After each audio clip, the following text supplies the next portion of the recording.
Então, agora eu vou entrar na questão do como que era a eleição antes do voto manual, do voto impresso, que o Marco disse que tinha seus defeitos. Que é a minha visão, deputado, de como pode ser resolvida essa questão. Em 1932, foi criado o Tribunal Superior Eleitoral para acabar com a situação que existia antes, que era chamada fraude a bico de pena, política do café com leite, e que tinha a característica que fraudes eleitorais eram feitas em eleições majoritárias para presidentes e governadores. Fraudes para presidentes e governadores eram feitas naquela época. E qual era a característica do processo eleitoral naquela época? Ele era administrado pelo Legislativo e o voto era declarado, não existia o voto em cédula. O eleitor chegava perante uma pessoa, dizia, eu voto em fulano de tal, essa pessoa anotava o voto, dizia, muito obrigado, pode ir embora, e depois esse voto, de algum jeito, ia ser apurado, ia ser dado o resultado, demorava 5 meses, 7 meses para sair o resultado eleitoral. Era o voto declarado.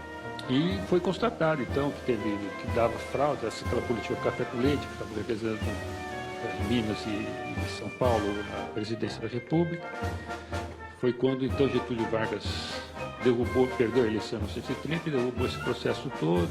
Aí ele implantou a ditadura, foi obrigado a fazer uma Constituição e criou-se, então, o TSE e criou-se o voto manual, ou, que eu vou chamar melhor, o voto individualizado. Cada voto individualizado. O que aconteceu com isso, com a criação do TSE? Tirou a administração eleitoral da mão do legislador, que passou para o juiz, o judiciário, e criou o voto individualizado, o voto em papel individualizado. Cada voto tinha que estar no papel. Com isso, acabaram-se as possibilidades de fraude, quer dizer, atenuaram-se as possibilidades de fraudes em larga escala, a fraude que o Marcos chamou de centralizada ou sistêmica. Então, de 32 até 96, com o TSE administrando, a gente não viu mais, com uma pequena exceção, denúncias de fraudes em eleições para governadores e eleições para presidentes.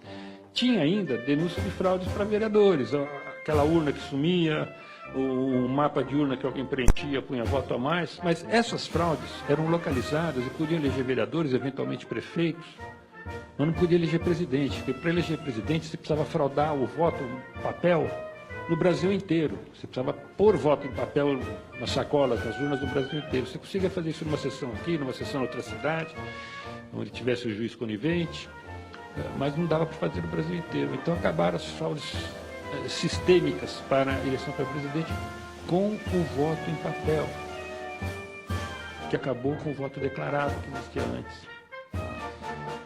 Até que em 82 foi usado pela primeira vez o sistema eleitoral, o computador no sistema eleitoral, naquela eleição do Rio de Janeiro, que ficou conhecido como caso Proconsult, em que pela primeira vez se utilizou o computador para fazer a totalização, não era a votação, não eram urnas eletrônicas, o voto lá continuava em papel, mas a soma, a totalização era feita e registrada em computadores e deu primeira eleição com computador, primeira denúncia de fraude sistêmica em eleição para governador na história do TSE.